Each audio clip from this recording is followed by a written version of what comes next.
ദൈവമുണ്ടെന്ന് നിങ്ങൾക്ക് എന്നോട് തെളിയിക്കാൻ കഴിയുമോ? അപ്പോൾ തുടരൂ. ക്രിസ്തീയ ദൈവമാണ് ശരിയായ ദൈവമെന്ന് നിങ്ങൾ എനിക്ക് തെളിയിച്ചു കാണിക്കാനുമോ? ഞാനിപ്പോൾ നിങ്ങൾ കാണുന്ന ഒരു ദുസ്വപ്നം മാത്രമല്ലെന്ന് നിങ്ങൾ ആദ്യം എന്നോട് തെളിയിച്ചാൽ ദൈവമുണ്ടെന്ന് ഞാൻ തെളിയിക്കാം. എനിക്കത് തെളിയിക്കാൻ കഴിയില്ല. നന്ദി. പാൽ പുളിച്ചതാണെന്ന സത്യം നിങ്ങളുടെ രുചിമുകുളങ്ങൾ നിങ്ങളോട് പറയുന്നുണ്ടെന്ന് നിങ്ങൾ ആദ്യം തെളിയിച്ചാൽ ദൈവമുണ്ടെന്ന് ഞാൻ തെളിയിക്കാം. നിങ്ങൾക്കത് തെളിയിക്കാൻ കഴിയുമോ? അത് തെളിയിക്കാൻ കഴിയില്ല. നിങ്ങളുടെ കാഴ്ച യാഥാർത്ഥ്യത്തെ ശരിക്കും മനസ്സിലാക്കുന്നുണ്ടെന്ന് നിങ്ങൾ ആദ്യം എന്നോട് തെളിയിച്ചാൽ ദൈവമുണ്ടെന്ന് ഞാൻ തെളിയിക്കും. നിങ്ങൾക്കത് തെളിയിക്കാൻ കഴിയുമോ? എനിക്കത് തെളിയിക്കാൻ കഴിയില്ല. നന്ദി. ദൈവമുണ്ടെന്ന് തെളിയിക്കാൻ നിങ്ങൾ എന്നോട് ആവശ്യപ്പെടുന്നത് എന്തിനാണ്? കാരണം ദൈവമുണ്ടെന്ന് എനിക്ക് തെളിയിക്കാൻ ഒരു മാർഗവുമില്ലെന്ന് നിങ്ങൾക്കറിയാം. ബൈബിൾ ഉപയോഗിക്കുകയോ യേശുവിനെ ഉദ്ധരിക്കുകയോ ചെയ്യാതെ എനിക്ക് നല്ലൊരു വാദം തരൂ. തീർച്ചയായും. നന്ദി. അതെ, എനിക്ക് ആ ചോദ്യത്തിന് ഉത്തരം നൽകാം. തെളിവ് എന്താണ്? ഉറപ്പല്ല, ശരിയല്ലേ? എന്നാൽ ദൈവമുണ്ടെന്നതിന്റെ തെളിവ് ഞാൻ നിങ്ങൾക്ക് 11 തെളിവുകൾ തരാം. ശരിയാണോ? ഒന്നാമത്തേത് ക്രമവും രൂപകൽപ്പനയും ബുദ്ധിയുള്ള മനസ്സിനെ സൂചിപ്പിക്കുന്നു. പ്രപഞ്ചത്തിന്റെ ക്രമവും രൂപകൽപ്പനയും ബുദ്ധിയുള്ള ഒരു മനസ്സിനെ സൂചിപ്പിക്കുന്നു. എമ്മിനെ, നിങ്ങളും ഞാനും മൗണ്ട് റഷ്മോറിന്റെ താഴ്വാരയിലാണ്. നമ്മൾ അവിടെ നിൽക്കുമ്പോൾ ഞാൻ നിങ്ങളുടെ നേരെ തിരിഞ്ഞു പറയുന്നു, ഹേയ്, പാറയുടെ മുഖത്ത് വെള്ളം ഇറ്റു വീണ രീതി അത്ഭുതകരമല്ലേ? അത് ജോർജ് വാഷിംഗ്ടനാ. വാവ്, അത് ടെഡ്ഡി റൂസ്വെൽറ്റ്.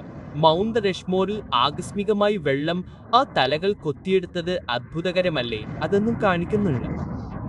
നമ്മൾ പരിണാമത്തിന്റെ ഒരു ബുദ്ധിപരമായ ഉപോൽപ്പന്നമായെന്ന് മാത്രം ഇത് കാണിക്കുന്നു.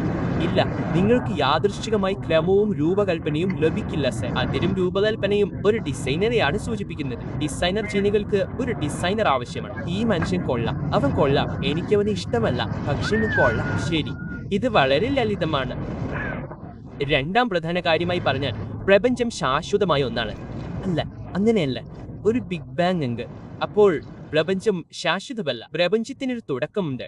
ഒരു തുടക്കമുള്ള എല്ലാത്തിനും ഒരു കാരണമുണ്ട്. പ്രപഞ്ചത്തിനൊരു തുടക്കമുണ്ട്. അതിനാൽ പ്രപഞ്ചത്തിനൊരു കാരണമുണ്ട്. കാരണക്കാരനില്ലാത്ത ഒരു കാരണമാണ് ഏറ്റവും നല്ല വിശദീകരണം. അതാണ് ദൈവം. ദൈവത്തിന്റെ അസ്തിത്വത്തിനുള്ള തെളിവുകളുടെ മൂന്നാമത്തെ പോയിന്റ് ആന്ത്രോപിക് തത്വം. ജീവിതം ഒരു കത്തിയുടെ വായ്ത്തലയിൽ സന്തുലിതമാണ്.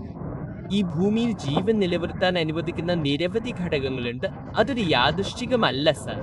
ബുദ്ധിയുള്ള ഒരു മനസ്സ് വേണം. ഭൂമി സൂര്യനോട് കുറച്ചുകൂടി അടുത്തായിരുന്നെങ്കിൽ നമ്മളെല്ലാം വെന്തുരുക്കി പോയേനെ. ഭൂമി സൂര്യനിൽ നിന്ന് കുറച്ചുകൂടി ദൂരെ ആയിരുന്നെങ്കിൽ നമ്മളെല്ലാം തണുത്തുറഞ്ഞു പോയേനെ. അതായത് ഗാലക്സി വളരെ വലുതാണ്. അതായത് യാദൃശ്ചികമായി ശരിയായ സ്ഥലത്ത് എപ്പോഴെങ്കിലും ഭൂമിയെ പോലെ ഒരു ഗ്രഹം ഉണ്ടാകുമെന്ന് യാദൃശ്ചികത പറയുന്നു.